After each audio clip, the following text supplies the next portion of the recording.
Good evening. Welcome to the new party. I'm Nora Christine. I'm about to give a really unpopular opinion, and I'm sure it's going to be especially unpopular amongst women. I'm Gray Mars. Break a record by being with 100 men in one day. And right after she was done, she recorded a documentary. I'm a vegan weed. Call yourself fresh and wear the same weak ass turtleneck on every show. Goddamn. Then we got goddamn the Sudanese Sambo. Bruh, man. And I'm Enzo. Bringing up in my lives is they're like, oh well, he's violating the Constitution by having a meme coin and him making money off it in office and everything like that. I was like, if that was the case, like there would be lawsuits up the ass and impeachment in court. I'm skeptic. Like I always say, don't let anybody trample on your constitutional rights. I'm Mia. That's not a correct power dynamic in my mind. Typically, the people that are trying to be removed are not in control. That's why they're easily being removed.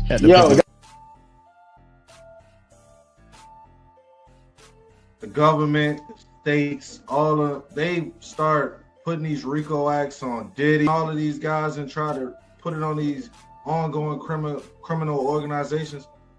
I ain't never seen the government put a RICO act on the KKK. Switch happened. Come on, man. You got to acknowledge this. This is the problem that I have with elders like you, because you fail to acknowledge that this stuff has happened. If we sit there and be old school, we gonna miss the boat.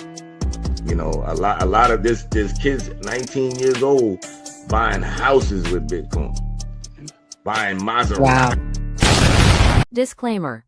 The views and opinions expressed on this panel show are those of the individual speakers and do not necessarily reflect the views or positions of this channel, its affiliates, sponsors, or production team. This content is intended for informational and entertainment purposes only. Viewer discretion is advised. We encourage respectful dialogue and critical thinking around the topics discussed. It's gonna come out how it come out. You feel me? Yo, none of this is rehearsed. Everything is off the top. Vulgar. Welcome to the man cave. Not all heroes wear capes. I'm your host tonight, Gray Mars. I'm Nora Christine. I'm Doc. And I'm Kamal. And we got a guest tonight, Steven. Steven, before you introduce yourself, I'm going to play your video talking about you running. Atlanta, Georgia. My name is Steven Dingle. If you've grown up with me, know me during my college days at Clark Atlanta University, or more so from my extensive career in the music business, you may know me more commonly as Steve-O. My former softball players may recognize me as Coach Steve-O. Some of my students call me Mr. Steven or Mr. Dingle. Well, no matter how familiar you've become with me, I'm looking forward to serving the city of Atlanta by winning the election this November, and you knowing me as Councilman Steven Dingle of District 11. I want to thank Councilwoman Marcy Collier Overstreet for the great job she's done and continues to do, serving the communities of District 11 and the people of Atlanta at large. And I wish her the absolute best as she pursues the seat of Atlanta City Council President. Atlanta, Georgia remains one of the most dynamic cities in the country, a city that continues to raise the bar in the realms of progress, community, business, and culture. Atlanta makes history every single day, whether it's being ranked one of the best cities to live in, our place in the domestic and international market, or our global influence. We have found ways to make our city one of the strongest cities in the entire world. But even with all of our success, there's always places where we can improve. And how do we do that? Together. As your councilman, I will bring strength, purpose, and pride to our city government. I will open my doors to work with anyone who wants to see our city thrive, while respecting Atlantans and ensuring our community's preservation. This includes the people who live here, work here, get an education here, and even those who come to visit. Atlanta is always stronger when we are united, and it is my job to ensure we always understand that. District 11 will always be one of Atlanta's strongest districts and will remain one of the most significant areas in our city.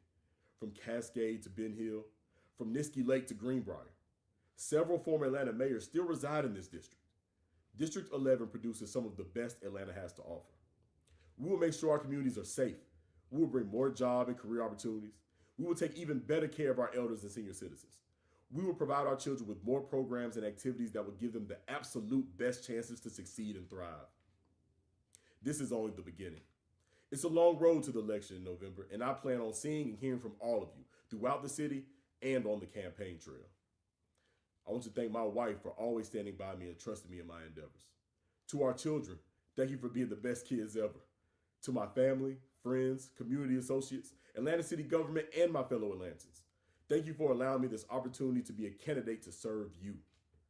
My name is Stephen Dingle, and I am running for Atlanta City Council, District 11. God bless you. For sure, Stephen. It basically answered all the questions right there. So let's start at the very beginning. Go ahead, Nora.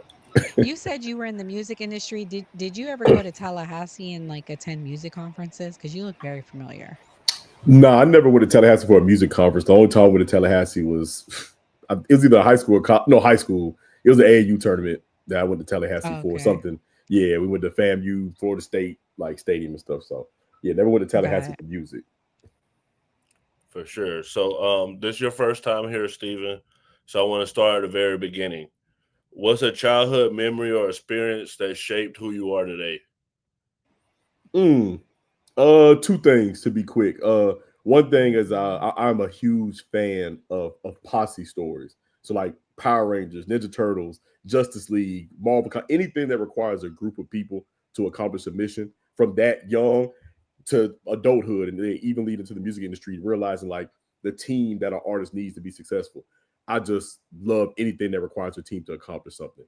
And then secondly is, as you can see, I'm in Atlanta Falcons, Atlanta Braves, Atlanta Hawks, Georgia, everything. So yeah, the 1998 Super Bowl when the Broncos beat the Atlanta Falcons, that's the first time I ever cried over sports, and it set me on a path of heartbreak and high blood pressure being an Atlanta Falcons fan. So those posse stories and being an Atlanta Falcons fan, getting my heart broken in 1998, those things really helped shape me to who I am today.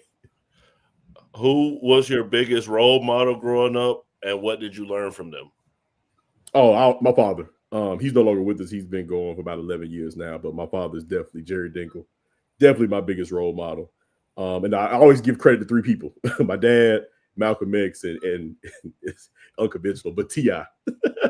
But yeah, my father, he just, to me, of course, he wasn't perfect. There's no such thing as a perfect person, let alone a perfect parent, but he really set the standard for what I believe manhood is to be. And all three of those gentlemen, like, I think I'm a culmination of those three men and what I think manhood is. And Malcolm X, his resilience and his authoritative aura, you could say, and him just having that vision, the mission that even against all odds, he knew he was here for a purpose.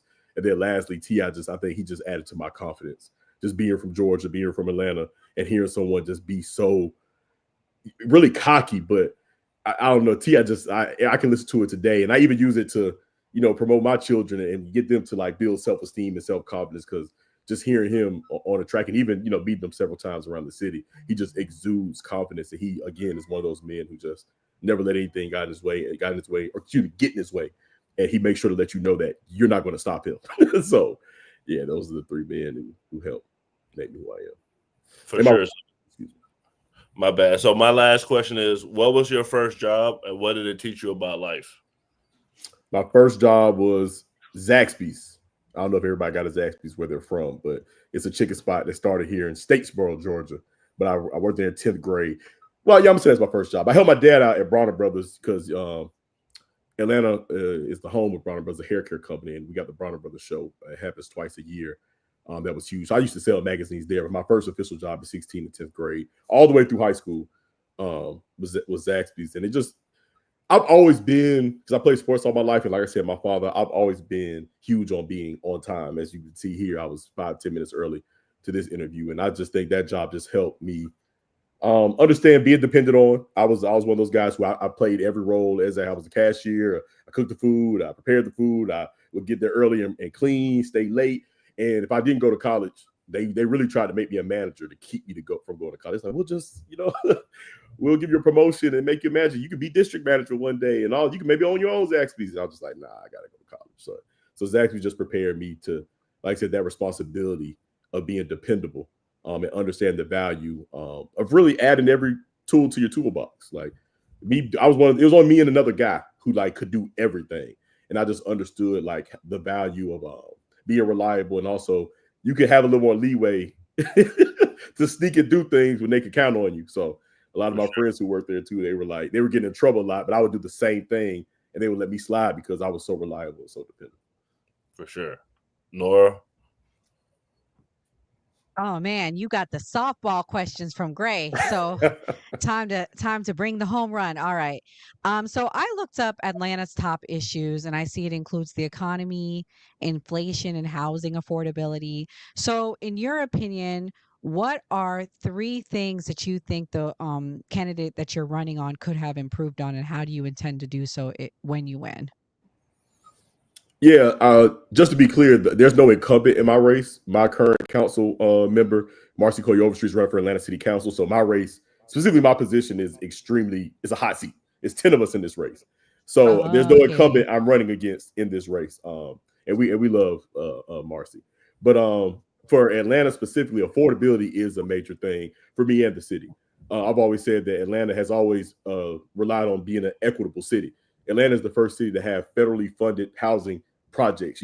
Black ones, we call them projects, but Atlanta was the first city in the country to have that, because we always understood that, yeah, it may not be the best. You may not have the best house, the biggest house, a big mansion, but it's important that people can afford to live here, because we always knew, maybe not Atlanta was going to be this, but we always knew that in order for Atlanta to be special in this country, that we needed to have affordability. And I think we're getting away from that to where Atlanta has grown so much and really become an international city. I think we're kind of catering to people who don't live here, who haven't made this city what it is. And it is time to make sure we get back and take care of our own. Like Jermaine Dupri said in the songs, people don't visit, they move out here. And part of that attraction was the affordability of it. And if Atlanta loses the affordability, which we seem to be trending that way, we're no longer the Atlanta people know and love. And I think, I'm sorry, that's probably about wealth, or you can repeat it so I can make sure I got the right part. No, I was just saying, like, what are the issues that you think that, like, okay, since you're not running against anyone, what do you think could have been improved on in the next year when you win? Because obviously it's a city council, so where do you think they were lacking at? Yeah. So again, I just want to be clear. I'm not running against an incumbent. Like I said, I'm running against people, but just not somebody who is holding the seat now. But for her, the only really critique I have of the previous council member, which she still holds the position today, is just that the visibility aspect of being, she's always been accessible to me.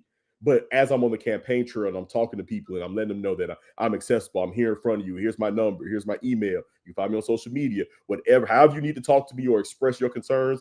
If you need to cuss, if you need to yell, if you just need to vent, I am here. And a lot of people just said they haven't been able to reach to their council person or even know who they were. So I don't know if that's a testament of her not getting out or people not doing their research, but that's really the only critique I have of her. It's just that a lot of people just feel like they've never met her, or they don't know who she was, or she never came to them or something like that. And that's just something I'm discovering on the campaign trail. So of course there are other issues to tackle and we can get that. But as far as me personally, she's been pretty good. Like she's been a strong council member. That's why she's running for city council president, because she's been so trusted on the city council.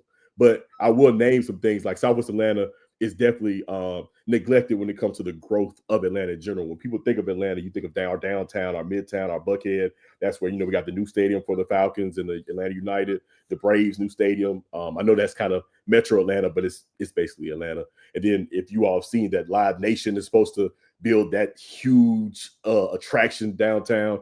But when people come here for these events, Super Bowl, World Cup, etc., they're not really coming to Southwest Atlanta. So we have to poke our chest out a little bit more and talk to some developers and other people that really bring some money, income, development to Southwest Atlanta to make sure people come over to the side. But of course, without displacement, the culture of Southwest Atlanta is still valuable to the city, because we still have several mayors that live over here. We still have a historic culture, but we just need to elevate a little bit. Okay. So someone asked in the chat about immigration, which you don't have to get into, but what are some ways that you think you'll be able to ensure that, historical Atlanteans won't be forgotten? Because you mentioned that people are moving in, but like some people feel like they're forgotten. So you said accessibility is one way. What are like policies that you'll implement to make sure that that doesn't happen?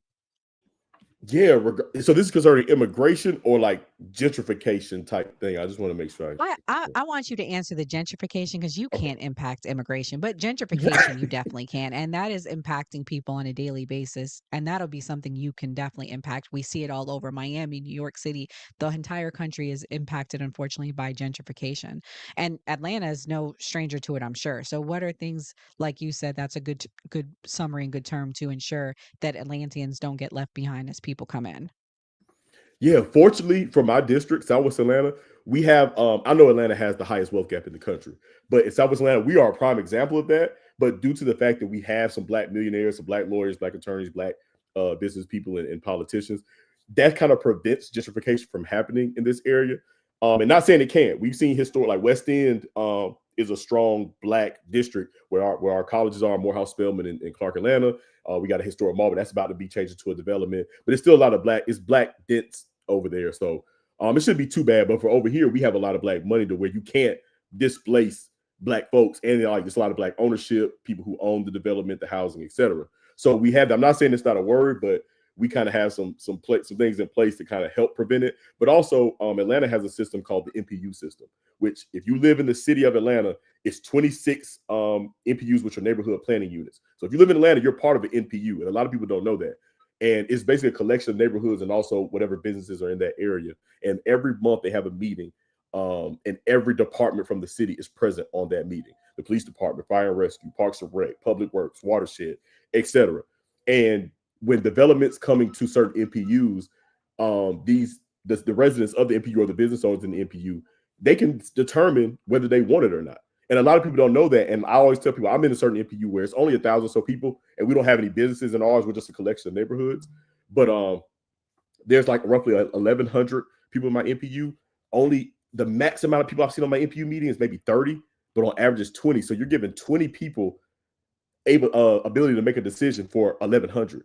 That's crazy. And that's the same. You could probably do the math around certain MPUs have 3,000 and then 50 people on the meeting. But they have a lot of power in the sense that if a bowling alley wants to buy, or somebody who wants to build a bowling alley wants to buy a building in the community, they have to check with the MPU. Of course, you got to check with the city and all that. But it's things that where the community has pipelines to determine, like, you know what, we don't want that. Or we have too many liquor stores over here. We don't want another liquor store. We have too many tires. I've talked to the community of this, and they'll say, look, Mr. Dingle, we have too many tire places over here. Like, we don't need another one. So in these MPU meetings, the neighborhood can determine what they want to be present and what they don't want. And of course, the city can override, but through those pipelines, because the city council persons on those meetings as well, they fight for you at City Hall to say, my community doesn't want this here.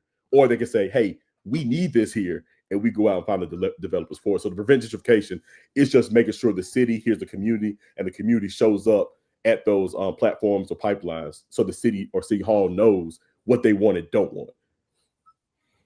Okay, so my last question is, I'm sure you're aware that Atlanta is a sanctuary city. Do you support it? Why or why not? Atlanta's not a sanctuary city. If we are, I didn't know that, but we're not a sanctuary city as far as I know. But you said, do I support? This is my thing. I support my constituents, Atlanta. Like, if you're a resident or citizen or business owner of Atlanta, you have my attention. You are who I serve. Of course, when people visit to Atlanta, we have to make sure that they enjoy Atlanta, that they're safe, that if they can afford to enjoy themselves here, of course. But I just want everybody to have the proper resources to be safe. And if you are an immigrant, a legal immigrant, undocumented immigrant, that you have the proper resources to make sure if anything happens, that you have the proper resources to make sure if your kids are citizens or you have family members that are citizens, or if you're just here illegally or undocumented, you have legal counsel to handle your situation as best as possible. That's all I can guarantee as a city official, hopefully potentially or eventual elected city official. That's all I can say around immigration. Anybody who's a resident, citizen, constituent, or business owner in Atlanta, specifically my district, I am here to serve you. That is who I serve.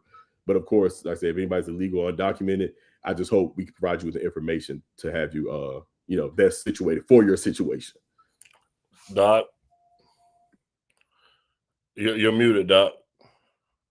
What's going on, man? How you doing today? Just want to tell somebody, Pan is like one track mind in the chat. Pan, we ain't no puppets. I'm not gonna say just that you got immigration on your mind so heavy. That's not the only thing I'm gonna ask him. Man, running for city council. What's up, Steven? Tell some people about your ties to your district and why they should vote for you. Your ties to that community. Yeah, absolutely. I have a unique perspective or upbringing through this community. So I was born in a city called East Point, which touches this district, which touches Southwest Atlanta. That's where Outkast is from. So a lot of people just connect Southwest Atlanta and East Point together. But my parents moved down to Henry County, which is about 35 minutes south of Atlanta. And then they split when I was around 12 or 13. And my dad moved back to the area right by Greenbrier Mall, which is the mall Outkast used to hang out, where Crisscross was discovered. Very historic. My first Chick-fil-A ever was in Greenbrier Mall. But my dad moved back right beside it, and I've been back and forth really my entire life because he also worked downtown for Bronner Brothers, like I said. So Southwest Atlanta, we have a saying that when you get out of Atlanta, you're in Georgia.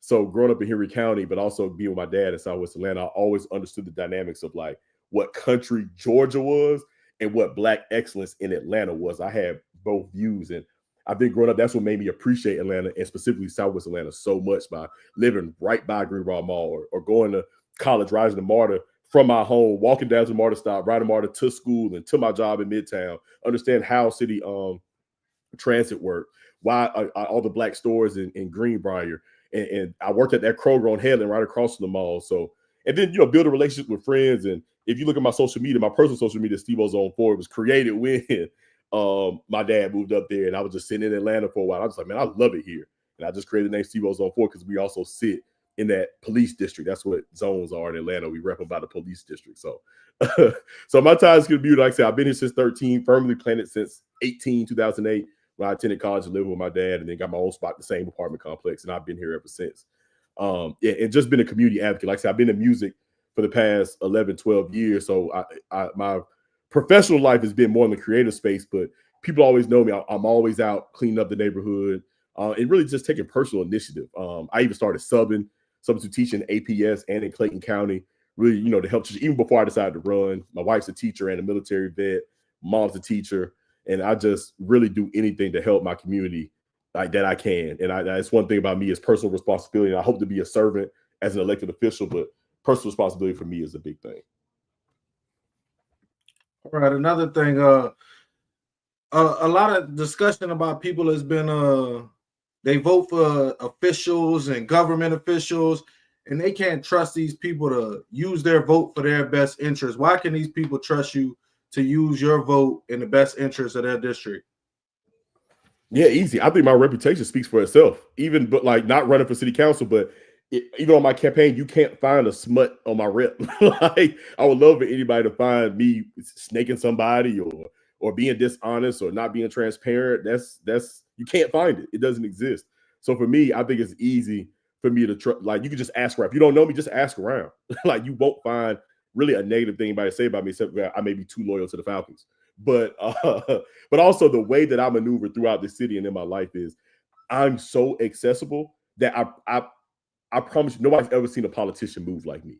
Like I don't talk about my competitors. I don't run that kind of campaign, but I will say I'm at places they will never be, because I just believe in serving all of our community. And I'm not saying they're not going to places, they're not talking to specific people, but when I show up to certain places, I know they're not going to be there because I don't know what I would put words in their mouth, but I can only assume they can think they're not going to vote, or they think they're not going to contribute to their campaign, or it just could be a waste of time. But for me, I just believe in serving every part of our community, no matter who you are, no matter what your age is, what your demographic is, what part of town you come from. And I'm just accessible. And even in my campaign, it exemplifies that, because people tell me I don't know who my council person is. I've never even seen an Atlanta politician. Like, so the fact that I'm a candidate and they're running into me and they can talk to me, and even my friends are calling me like, bro, I've never had access to someone in politics like this. I'm like, this is the entire point. It shouldn't be like that. Your politicians should be at your barbecues, should be at your kids' birthday parties, should be at the elementary school graduations. Like, you should be actively in the community and not just operating from the pseudo ivory tower. So for me, and you can hold me accountable that way. You should see me at the gas station and be like, hey, I saw you at that city council meeting yesterday. I didn't like what you said. And I should be able to hear you out so I can go back to City Hall and be a true representation for the people that I serve. All right, last thing for me is there's thousands of ways to create change. I mean, there's so many I can't come up with. What made you decide in the climate that the world is and our country is today? What made you decide to choose to be a politician? Yeah, I always knew I wanted to serve in politics. I was giving myself 40. I was like, I'm gonna retire from music, and I wanted to get a Grammy. I was like, politics is gonna be my next endeavor. I didn't know if it was gonna be Congress, mayor, city council, but for the past year or so, I really kind of honed in on like, I think city council is a good step. And then it just happened to be my city council member is going to be city council president. I was like, wow, it was 4 years too early. I'm 35. I said I was gonna do it at 40. But that was just, to me, some sort of divine timing to where I was like, okay, I want to serve here. And the reason I chose politics is because you know how you or Toni Morrison says, if you feel like a book hasn't been written that you want to read, like, you write it. And I kind of took that approach to politics. It's like you're watching the national landscape, and I know I'm running for local politics, but this includes local politics. And I'm just like, I feel like there's never been someone like me. And when I maneuver around my city and I talk to people, it seems like they're hungry for someone like me. And I just figured like there's no better way to serve at this current moment than to get into politics and truly show what's possible when you have someone to serve the people like me. For sure. Kamal? All right, my first question is, what is your political affiliation? Well, this position is nonpartisan. So I'm a Democrat. I'm a registered Democrat. So okay. I'll say that I'm a registered Democrat. That's why I'll say for the record. But this race is nonpartisan. So you don't run as a party. But hey, like I say, I can't say I'm running on transparency and not keep it above. So all right. Next question. How many Black Americans is in your district? I don't know. Yeah, there's no demographic that I've seen to tell you about Black Americans. All I can tell you is that my district is 96% Black, and it's 2% white, 2% other. That's all the demographic statistics that I've seen. Okay, and are you trying to move up the political chain? No, my goal is to serve in this seat, even if it's just for one term. I truly want to make an impact on this term, this seat. To where, like I say, even if it's just 4 years, I want to walk away and people be able to say, dog, I want to make it hard for the next person to come after me. They're like, Mr. Councilman Dingle did all that. I got to do that. Like, that's my goal, to really impact people's material conditions, and they can really feel the impact of when I was on the seat. So this is my goal, my pure goal right now. Are you able to like pass policies? Yeah. So Atlanta City Council, we're like the Congress of, like, the mayor's the president, we're the Congress. So we create legislation. We determine the budget. Not we yet, but City Council just passed the biggest budget in Atlanta history of $3 billion. So yeah, we determine what department, how much gets who. I mean, who gets what, and like I said, we call them ordinances and resolutions. So that's the legislation, like a bill, on the federal level. So yeah, we are the city's Congress. Okay, and what policies are you going to get through that's going to help out Black Americans? Yeah, that's one thing that's lucky for me is, like I said, I don't have the statistics of Black American versus Black Jamaican and all of that. But with my district being basically all Black, any concern for my district kind of it serves Black folks. So my thing is definitely keeping us safe. And I know we got that Cop City. Everybody asks me about Cop City, but it's here now. You can't boycott it and do all that. It's here. But I am definitely militarization of the police.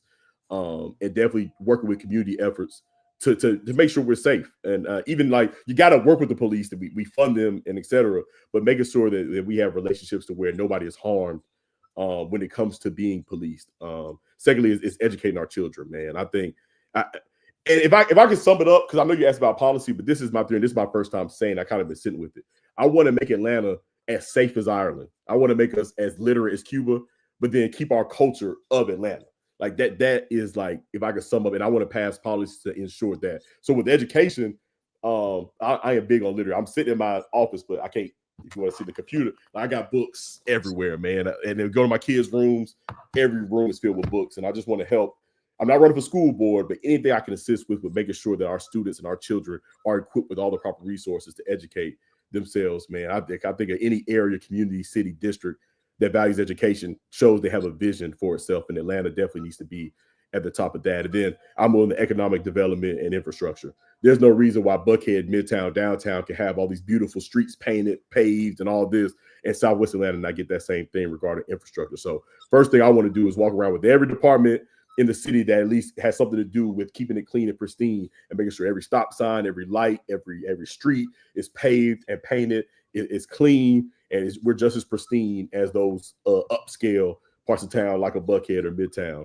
And then economic development, like I said, is making sure we have job opportunities that people can afford, can work in this neighborhood or this community, can live in this community, and also enjoy amenities in this community without being displaced or their property taxes going up. So just creating policies that make Atlanta affordable, that make us safe, educate our children, and make sure we have the best of the best, just like the other parts of town that get what they need at the drop of a hat. For sure. Okay, or would you be willing to, I got more questions. Would you be willing to pass policies that help get Black people an anti-Black hate crime bill? And what is your stance on cash reparations? So the first question, I actually saw Killer Mike say something like this. So Atlanta is such, and I know if you've seen the statistics, they're saying we're not as Black as we used to be. But I mean, if the facts are the facts, cool, but that's just not my experience. Again, in my district, it's 96% Black. So Killer Mike said a thing that we're like, growing up, you always feel like you could hold your Black or your elected officials, police chief or whatever, you could hold them accountable because you could just be like, I don't like that N-word over there. Because that was, it was somebody who you knew. It was somebody who grew up like you, who you could have access to. So with that, Atlanta, I don't know if we necessarily need that because we're so Black, because we've had always Black leadership. We don't need to create a policy or legislation around that because we, at least since I've been alive, since Maynard Jackson, of course, we've kind of always been Black led for the most part. But then to your part about cash reparations, I don't know what much municipal officials could do about it. I would support it, but I think that's more of a state and federal issue. But I'm definitely for it. I don't know why I would be against it. So, but I just don't know how much power I would have on the municipal level. You'd be surprised with the politician. I know you're running locally, but people say they'll be like, oh, I just want to run locally and don't do nationally. And then down the line, 5 years later, they run in for a bigger position. So I want to know where your mindset at, brother. You feel me? That's 100%. Why I have Black hate crime bill and also cash reparations, because I want to, no matter what politician come on here, if I'm on here, I'm going to ask those questions. You feel me? Because I want to know more about the mindset. And then also, we got one more question from our African representative, Bawana. He wants to know where your lineage from, bruh. All Black American. Yeah, okay. Black American. That's all I know. All right. Thank you for answering that question. Bawana, you got your answer. All right, for sure. So, Stephen, thank you for answering all those questions. We'll get to like the style of the show that we do. So basically, Nora has a show tomorrow, so I want to add something spicy. And Trump, this is actually the anniversary of Trump's assassination attempt. And I feel like that with that happening made people forget about some of Trump's indiscretions. And basically, you know, and with Epstein surrounding him, I just want to play this clip and get you guys' thoughts on it. And Cooper asked him like a number of times, did you grope women? Did you kiss them? And he just adamantly says no. I jumped off of my couch and I was like, you're a liar. Summer Zervos once appeared as a contestant on Trump's reality show, The Apprentice. He came to me and started kissing me open-mouthed as he was pulling me towards him. I tried to push him away. I pushed his chest to put space between us, and I said, come on, man, get real. He repeated my words back to me, get real, as he began thrusting his genitals. I was very young. The person on my right, who unbeknownst to me at that time was Donald Trump, put their hands up my skirt. Temple Taggart is a former Miss Utah. She says without her consent, Trump kissed her on the lips immediately after meeting her in 1997. Rachel Crooks told the New York Times that Trump kissed her inappropriately as well in 2005. Natasha Stoynoff, a writer for People magazine, says Trump forcibly kissed her and pinned her down while on a reporting assignment at Trump's Mar-a-Lago estate. And Jessica Leeds says Trump grabbed her breasts and put his hands up her skirt on a plane in the early 1980s. Donald Trump again Friday denied all of the allegations against him. I mean, some of these foreign girls, you know, Mr. Trump, in my country, we say hello with vagina. And well, you could also say, as the owner of the pageant, it's your obligation to do that. So you have done that. Now, I'll tell you the funniest is that I'll go backstage before a show. Yes. And everyone's getting dressed and ready and everything else. And, you know, no men are anywhere. And I'm allowed to go in because I'm the owner of the pageant, and therefore I'm inspecting it. You know, I'm inspecting. I want to make sure that You're like everything is doctor. good. You're there. Yeah, the dress. Is everyone okay? You know, they're standing there with no clothes. Is everybody okay? And you see these incredible-looking women. And so I sort of get...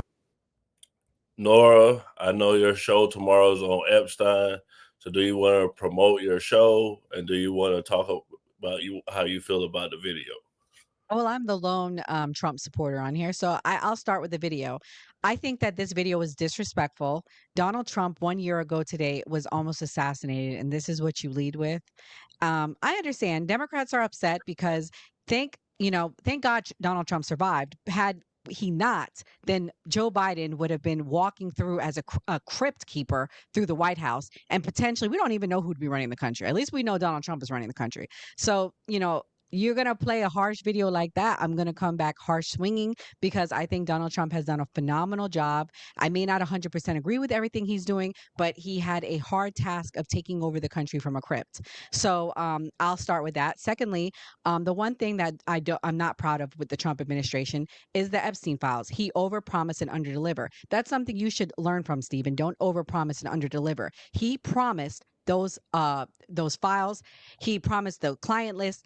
Now he's saying there's none. And why can't we move on? Why can't we move on? Because you ran on that. So tomorrow, my show is going to be exposing the intricate web of the Epsteins, the intricate web of who Ghislaine Maxwell is. Who is she connected to? Also, Lex Wexner, we can't forget him. He's the head of Victoria's Secret. He was indebted and very much involved in this. So we're going to be breaking that down. But more importantly, guys, all over the country, we are underwater. So we're going to talk about some survival tips as well. What happens if there's a flood in your area? Because half of us do live in Florida. So that's important as well. And shout out to New Jersey, North Carolina, Texas. A lot of places are flooded tonight. So yeah. For sure. So supposedly some of those girls were as young as 15 at that pageant. I don't know, but that's what they said. So Stephen, we have like Black Republicans on here. How do you feel about Black Republicans, and do you feel like Trump deserves the accusations that he gets? The first question is, I don't have a problem with Black Republicans. I feel like we're all Americans, and as long as you want to see America do well, and we can argue and debate or even agree on what we think it takes for America to do well, that's where I lie. Like I don't care about the political affiliation. I care about the character of the person and the ideas they have for the country, and do we agree on that to move the country forward? Regarding Trump and the allegations, if you're talking about these sexual allegations, I don't know. It's all a mess for me. I just don't know. Of course, nobody wants to have these allegations put on them. It's just so much that I don't know what to believe, what not to believe. All I know is to be have this many allegations, it's not a good look. I know that much. But yeah, I don't know what's true, what's false. I just don't know. Kamal, you said 15, bro. God damn. And Gray, I'm gonna call, bro. You are the best clip man, bro. You out here, you be having the best damn clips, bro. For real, this the clip you gonna bring when Donald Trump almost got assassinated, bro. You out there. First Anton Daniels, now this, bro. Come on. Good Lord.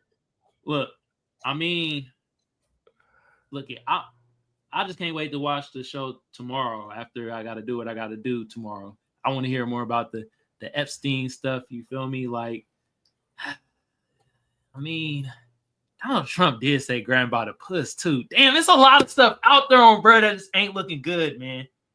Damn, it ain't looking good. A lot of stuff that doesn't look good for Obama, Bill Clinton, Joe Biden. The list is endless. Joe Biden took showers with his daughter. Bill Clinton was getting fellatio in the White House. Obama, Bill Clinton got his dick sucked. Now we can't hold that against Bill Clinton. We're going to be throwing things and seeing what sticks. The list is actually the only one who doesn't have rumors was George Bush, and I don't like him. So that tells you everything. You said Joe Biden took a shower with his daughter? Yes, you can look it up. She wrote in her diary that her and her dad would take showers. Allegedly, go look it up. I'm not making this up. I didn't say it. She Okay, wrote it in her diary. we're getting off. Okay, so Doc, do you feel like Trump deserves these allegations? And do you feel like I'm wrong for putting it out? Because I said that basically that his assassination attempt got the First distraction off of what was going on. I got paper cuts that was deadlier than Trump's assassination attempt. All right? You know what I'm saying? This man put this little band-aid on his ear. He busted a ketchup packet and got up and fake like he didn't even get shot. Like he didn't even get shot. So I got scrapes from growing up as a kid that did more damage than the assassination attempt on Donald Trump. And Donald Trump a billionaire. Of course he was out here disrespect because he assuming that these women want him to grab him by the pussy and come backstage. And some of them probably did. They probably saw a bag and thought, oh, if he thought they was the prettiest, their whole life would change. You know what I'm saying? That doesn't make it right. I'm just saying that that's how, it be going out here in the world sometimes. For sure. So let's get into the main topic. We just talked about Republicans. So they're upset about the Superman movie. I loved it. I got a Superman shirt on right now just for the show. So let's see. To the Yankees at Mets game yesterday at Citi Field. Go Yanks. And you should see the people sitting for the national anthem for God Bless America. It's really just, I can't believe that we've come down to that. And I don't know, we don't go to the movie theater to be lectured to and to have somebody throw their ideology onto us. I wonder if it'll be successful. You know what it says on his cape? MS-13. Wow. Is it superimposed or it actually says that? It is super. Just on the knuckles. One more thing is up next. So, Doc, I know you just watched it right before you came on here, and you said you didn't feel like it was political. You don't feel like they were lecturing the people on the right? No, I don't feel like they were lecturing people on the right. I think the Superman movies have went in all different directions over the years. And I think the people who have something to say, they want everything to be, a message. And I'm sure there's a message in it somewhere, but that isn't like, I'm just a regular person. So I guess these don't be directed towards me. These be for people who are easily swayed and, it's easily to get them to go to one side or another. It's not for me. I just watched the movie and I didn't think about it one way or the other. And she said it was a problem with people sitting out for God Bless America. The beauty of America is we have freedom of speech, freedom. And even though I served in the military and I love, and I understand all these people died, that's just another freedom of speech. You don't have to stand. You don't have to kneel. You don't have to do anything you don't want to do. And that's the beauty of America. Steven, you the other person that watched it. Did you feel like they were lecturing to people on the right? Not necessarily lecturing, but first of all, Doc, really appreciate you for your service. Everybody knows me. I don't play about the military. I didn't serve, but hey, I defend y'all. Not like y'all defend us, but yeah, you can't disrespect the military around me. So appreciate you for your service. But it's just that last dialogue piece. I'm not telling the movie, but that last conversation that I definitely was like, all right, that was clearly a testament or a metaphor analogy of the current climate of immigration, whether it's the deportations, illegal immigration, undocumented immigration. That last thing was definitely a reference for that, for sure. So I would say preaching to the right, but it definitely was trying to exemplify what's going on in the United States of America currently regarding immigration, for sure. For sure. So I'm gonna play explaining. I'm letting Nora and Kamal go so they can hear the explanation, and then you guys will see like the specific scenes where it was political. Is the new Superman movie really anti-Israel? Yes, I just watched that shit.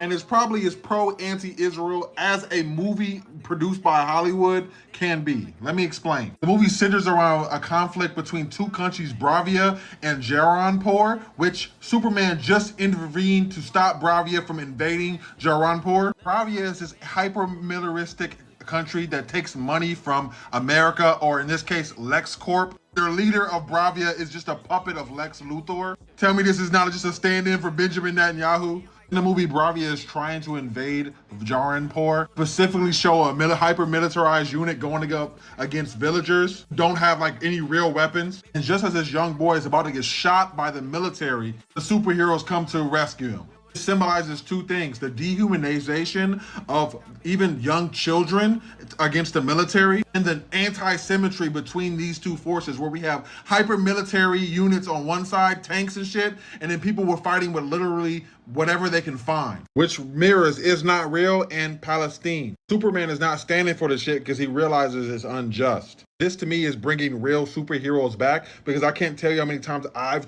imagined if I had superpowers, I'd exactly intervene on these kind of events. The movie kind of wavers on its anti-Israel stance as it tries to act like these are two separate nations, and it ignores the fact that the land that Bravia in this case exists under is stolen land, and this is a colonial project. Even though in this scene they were going up against villagers, it does say in the movie that these people, the Jaranpurians, have a dictator over them as well. Which again levels the playing field, which is kind of liberal Zionist propaganda. Because it doesn't mention the active and ongoing genocide of the Palestinians now either. But overall, I think it shows how Zionism is losing the propaganda war. The movie itself could have been more pro-Palestine though, in my opinion. What did y'all think? Nora, I know you're passionate about Gaza. Do you feel like it's right for Hollywood to critique them? Yeah, absolutely. Absolutely. We are watching an active genocide. I don't know how else to put it. There are thousands of people getting killed every day. They're going to get food and they're getting gunned down while waiting in line for food. And we can no longer look away. In fact, $3 billion was just sent there. Our money is actively involved in this. So, hey, great. I don't know about the movie. I don't like the whole message about the immigration thing. I think, hey, that's their opinion. They can have it. But, I'm gonna get into the immigration part. Yeah, I don't know anything else. I really don't understand the movie, so I'm not commenting from the movie standpoint. But I do think that people need to take a stance against what's going on. There's active genocides worldwide, not just in Gaza. It's happening in Africa. So President Trump actually did help end one of them in Africa, but he doesn't get credit for that. And hopefully he will continue diplomacy working with Israel to end in Gaza, because at this point I was very sad when they announced that they were going to move them, but I just want them to be saved at this point. I don't care where they get saved, because it's terrible what's happening. Come on, I don't think I ever got your thoughts on the conflict. So what are your thoughts on, the Israel-Gaza conflict and Hollywood having political messages? My thoughts on the conflict is I'm minding my Black American business. That's my thoughts. And I ain't gonna lie, when I saw you play the trailer, I was really thinking, I'm like, damn, is Superman in the conflict of the war between them two? When he saved that boy in the trailer thing, I was really thinking, I'm like, that's where they complaining about, probably right there, and some other ish. You feel me? But yeah, that's my thoughts. Sometimes you gotta sometimes you ain't gotta take a side. You could just be on the sideline, watch the stuff go on. You feel me? Like, we don't have to jump into every fight. That's what I'm learning as a Black American, because I'm tired of being a goddamn shield and a bullet bag for shit when the shoe's on the other foot. Man, we don't get no help. So with that being said, I'm out of it. My name Bennett, and I ain't in it. You feel me? And also, people in the chat, y'all funny today, man. Bawana the Hyena Prince, you funny as hell, bruh. Saying I got a criminal record. Steven, he asked you, could you get rid of my criminal record? Even though I ain't got one. But the Hyena Prince out here, you feel me? Then we had some other dude in here. He was clowning, said he ain't never seen Shock G and me in the same room, nor the Weekend. Okay, the Sid Davis show with them elementary ass jokes. Show your face. You probably look like a bag of horse shit. But shout out to y'all though. I appreciate the jokes in the chat though. You feel me? So the reason that people were talking about immigration in the movie is that Superman is an immigrant. Superman lands here in a ship on planet Earth, so he's from another place. And the right is saying that Superman has never been political. He's never talked about immigration. So Smallville came out in the early 2000s, and it was another Superman show, like TV show. And so Superman has always talked about immigration, and even Dragon Ball Z Goku's kind of based on Superman to a certain degree. They talk about racism and immigration too. So even characters based on Superman talk about immigration. But here's the clip. Have no choice. We have to call immigration. I told Javier he'd be safe here, and I meant it. I want to help this boy as much as you do, but I took an oath to uphold the law. All he's trying to do is find his mom. I know, but we have to go through the proper legal channels. Was it legal when you forged my adoption papers? I'm an illegal immigrant, Mom. You've been harboring me for over 17 years. Your situation was entirely different. We had to protect you. And I need to protect Javier. If I don't defend him, who will? You know, this kid isn't hurting anyone. Why not just let him be? I'm just doing my job, Clark. If you want to get into the country, you need to do it the legal way. Like my parents did. If you see anything, give us a call. Will do, Deputy.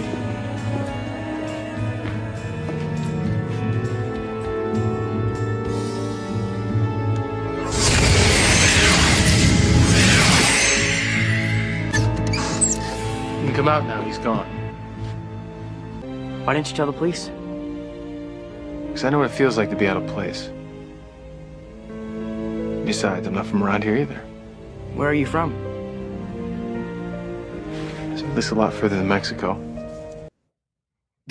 So, Steven, I know you're a local politician. Is tonight the first time you got questions about immigration, or is that something your local constituents actually care about?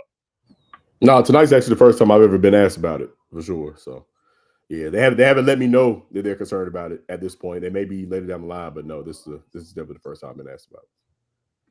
For sure. So, Kamal, like, I know you mind your FBA business. So, do you want to talk about immigration? Yeah, let's talk about immigration a little bit. First of all, Buana, I know you joking, bro. Damn, I can take a joke too. You thinking I'm hella serious about that? Nah, I know you joking, bro. I got you, bro. Second of all, Smallville was tight as hell. That was such a tight show. I actually remember that episode where they were talking about the like immigration stuff or whatever. You know, what actual question you want me to answer about immigration though? Because there's a plethora of things. You know what I mean?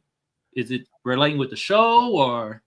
I mean, Superman is an immigrant, so like within the movie, he's like constantly being called an alien by Lex Luthor, and you know they're kind of using some type of right wing, you know, media where they're saying that Superman is being looked at bad because he's an immigrant. So I mean, but what Superman was saying was that I can just be kind, I can just be a human, and I actually care about people. Like, so why can't I just care about people and help people? Even though I'm from a different place, I don't want to harm anybody here. I actually want to help people. Okay, and this was what was being played throughout the movie. They were showing like the whole thing where Superman is like they're driving the point like you're an alien, you're an immigrant type of ordeal. Yeah, pretty much. I mean, shit, don't art imitate life? End of the day, that's what I'm seeing. I mean, I ain't seen the movie yet, but from the clips I'm seeing, I'm like, yeah, we know Superman a damn alien. Came from a spaceship with some green shit with him. Krypton planet or whatever. You feel me? Like, and I feel like 95% of movies is gonna push some type of propaganda. That's just how I see it. So I can't really say too much on it because I haven't seen it, but it do sound like they probably like was pushing, you know, they made it kind of seem like the immigrants is gonna be our savior. I feel you. So Doc, you saw it. Did you like notice that they kept on calling Superman like an alien? They were trying to like talk about the immigrants. Do you feel like, how do you feel about that, those scenes? I noticed that and stuff. I guess I didn't think about it like that, but it's probably also because Superman white. If he was L Superman, they would have got his ass up out of here. You know what I'm saying? If he was El Supero, man, they would have got his ass right the fuck up out of here. Him and that mustache. You know what I'm saying? He would have been on the. They'd have said, "Yeah, fly your ass back across the border, and don't come back over here." They boys would have put up some like electric fence 8 miles high in the sky so he couldn't get back. You know what I'm saying? he would have had to take that little skinny, little slim thing he had with him too. You know what I'm saying? Get her up out of here too. She harboring a fugitive. They probably would have deported both of them. For sure. Deport him back to his planet and shit. Come on, man. You got to go somewhere. You feel me? So Nora, if there's no hope for Superman, if Superman get deported, what's the hope for the immigrants with no superpowers? Well, the immigrants with no superpower should follow the rules. They should show up to their court cases. They should comply. They shouldn't come over here and legally and break through the fence to get here, and then they wouldn't have problems. Most of these people that we are getting upset about, we're getting riled up about, they either A, came through illegally, they did not wait their turn initially like they should have done, like millions of American immigrants have done, and B, when they did come through and they were given a court date, they opted not to show up. And now that Donald Trump is the enforcer and enforcing this policy that we've had, these immigration policies, now it's bad Trump, sad story, Republicans bad. But the reality is we had a free-for-all at the border the last 4 years, and Donald Trump is cleaning it up. And unfortunately, no one likes the parent that cleans up the mess. No one likes the parent that enforces the rules, and that's where we're at. And I'm a child of immigrants, and I'm telling you this. You follow the rules. You show up to your court cases. Now, if you're showing up after the fact, now that Donald Trump's the enforcer and you missed 2 or 3, that's what you're seeing. You're seeing people that neglected to show up to their court cases and or they came here illegally, and now they're being deported. So, I mean, I don't know how else to put it, but I'm sorry for them. I'm sorry for the children involved, but I'm not sorry for somebody that chose to come here illegally, and or did not comply with our immigration laws. Because nowhere else in the world can you do that. But Nora, Superman been here 40 years. He got a job at the Daily Planet and all. You think if he was Carlos Kent, they would have got him up out of here? If he was Carlos Kent, they would have got him out of here before he wrote his first paper. The reason why you see Carlos getting deported is because, for the most part, Carlos is not complying with immigration. Hakeem from Jamaica usually is, or people from other countries usually are, but Carlos doesn't think he needs to be compliant. They're not telling you that. When it's a white immigrant, though, they turn him to a superhero.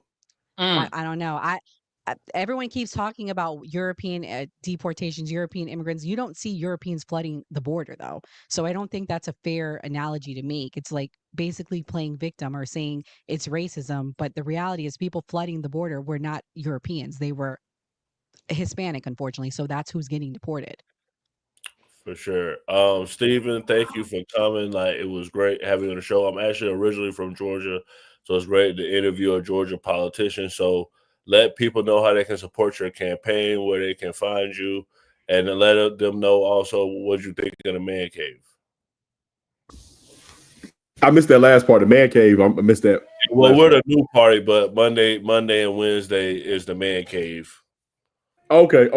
Podcast. I got you. Yeah, so I can be found everywhere on social media at Dingle for Atlanta.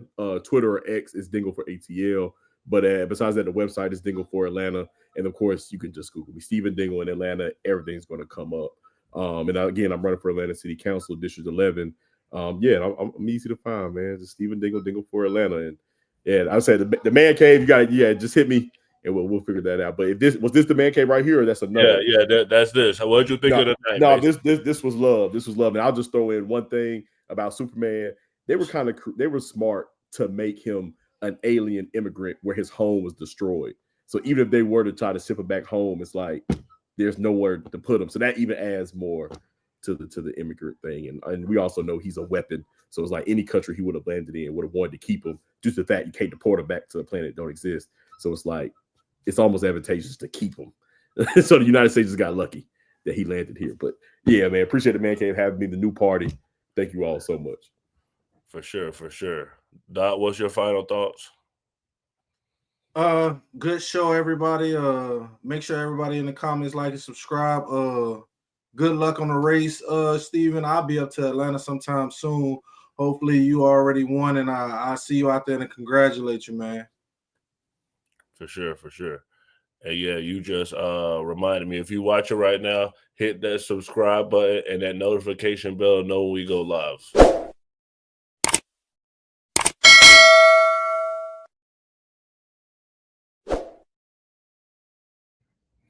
Kamal, what's your final thoughts? All right, Steven, thank you for coming on the show. You feel me? On the Man Cave, answering the questions. You feel me? Also, people in the chat, I know y'all joking, bro. I will let y'all know when I don't think y'all joking. But for the most part, I think y'all joking. Y'all come in lighthearted, and y'all know I'm gonna rank back on your ass. So it's all love over here. And until I feel like it ain't, then you would know. You feel me? But you know what I mean? Shout out to the Man Cave. Superman has always been an alien white immigrant. Is he supposed to be? Is he supposed to be Jesus Christ? I'm confused. Is he supposed to be the white Jesus Christ? You feel me? Like, are they supposed to portray Superman that way too? I don't know. You feel me? And we know that life imitates art. So at the end of the day, like, what up, Daryl? You feel me? At the end of the day, most stuff that we see, they push some type of propaganda. There's just a certain type of propaganda, and certain people mad about it. Get your panties out of the freaking bunch. God damn. Like, this is Superman. Shit. What y'all gonna have a problem with Batman next? Incredible Hulk, Captain America? Y'all gonna be like, Captain America ain't American enough? Is that what's gonna happen? Come on, man. Like, all these think pieces about certain shit where I'll just be like, man, I'm gonna watch the movie and be like, man, I don't see none of that. You feel me? But at the end of the day, like I said, when it comes to certain things, I just mind my business. Like, I'm not supposed to be involved in everything. You feel me? So that's just one of the things I feel and stuff like that. And I pinned the new party Man Cave at the top of the chat. Y'all go subscribe and also hit that notification so y'all know when they go live. All right. And once again, Steven, I appreciate you, bro, for real, for answering the questions. You know what I mean? And not doing the politician runaround shit. For sure. Mm-hmm. Nora, what's your final thoughts? Yeah, thank you, Stephen, for coming. Good luck with your race. I really appreciate you for being a good sport. But my final thoughts in regards to tonight is I'm here to fight for truth and justice in the American way. That is a classic line from Superman. So, I mean, that's where I stand. I think I got to give it to Kamal. Kamal brings up a good point. People are just finding reasons to be mad. Like, people, like, art is allowed to be whatever it wants it to be. I don't have time to be focusing on these culture war things. I think we won the culture war. When Donald Trump won, we won. So I don't see what conservatives are getting so mad about. However, the real things that people should be getting mad about, and I do think that Superman is a distraction, is the Epstein files. Donald Trump, promises made, they weren't delivered. So tomorrow, we're going to show you why they weren't delivered. I can't wait to tell you what I found out about Ghislaine Maxwell. And so odd that a week ago she was the focus of what my show was going to be. And now they're saying that she's supposed to testify. Oh, wait, Republicans won't let her testify. So we're going to break that down. What are they so afraid of? That's what I want to know. What are they so afraid of? Also, God, I'm praying for those in Texas, Atlanta, New Jersey tonight, North Carolina. There's floods all across the country. Why are we seeing these record floods? Number one. Number two, what to do if you are in a flood? If you have a flash flood come across your screen, what are some survival things? We're going to talk about that because this is important. So shout out to everybody that's impacted. I'm so sorry, but we're sending prayers to you tonight. That's my closing thoughts. For sure. First, I want to thank Stephen for coming. This is what we're all about. And it helps us when politicians come on, we get to talk to you and we can actually bring information to people. And hopefully we can help you with voters because it seems like you're running a good campaign and you're trying to help people. To me, the Superman movie was a phenomenal movie. I love the movie. I'm actually not a big DC fan. I was shocked how good it was. And I might actually end up putting that movie in my top 3. I'm going to be hosting, so I want to actually play a outro clip. I wanted to start doing something different. And good night. This podcast tells you exactly how good the movie was and what he thought of it. And I agree with everything he says in this. Over my one major criticism. Sure. I think it really drags. I think I really feel the runtime at multiple spots. Interesting. And I'm going to go ahead and say this. People are going to be furious at me that I'm describing Superman this way. I think it has the Oppenheimer problem. Every scene in this movie is like the best scene you've ever seen in your life, but there's too many scenes. Interesting. I felt that way several times. Like the first 30 to 45 minutes, I think I turned to Rachel 30 minutes in and I said, this is the greatest movie I've ever seen in my life. I think it keeps up that pace. Like there's some really high quality scenes throughout this movie. Yes. Where it's like you're just watching, there's a scene at the end that we'll get into in a minute. But like there are so many scenes where I'm like, wow, this is just the best shit ever. But God, was I feeling it like at a certain point where I was like, God, this movie is still going. I was talking to somebody after the film and they were like, wow, like I wish there was more, like 2 hours and 10 minutes. I felt like it was an hour. And I was like, God, I felt the opposite. Now, so maybe that's a unique opinion to me. Maybe it has to do with the structure of the film, which we will get into, or this or that. But yeah, for me, it's like almost a very similar experience to Oppenheimer.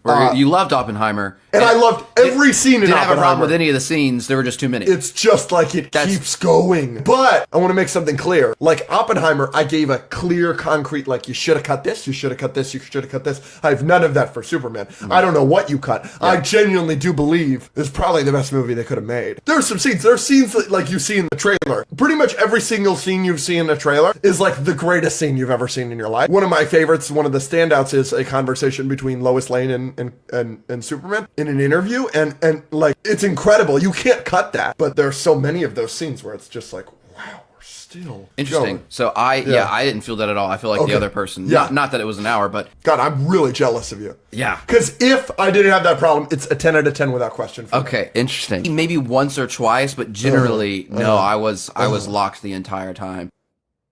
So the movie was too long. For sure.